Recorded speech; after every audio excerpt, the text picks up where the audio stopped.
sketch to line art, 2D to 3D to realism. I just add different shades of colors and different layers with a bucket tool, and then use the eraser to clean up the highlights. What happened to this sketch? Okay. Have you experienced trying to give up on a painting? Then boom, you managed to get your way around it.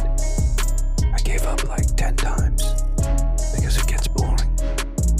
Like here.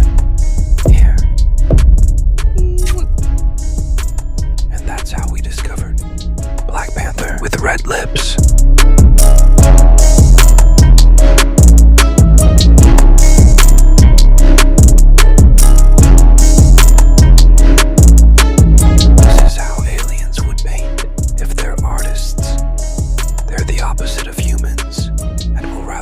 Some paints than applying some paints. Enjoy, and please don't forget to like, share, comment, and subscribe.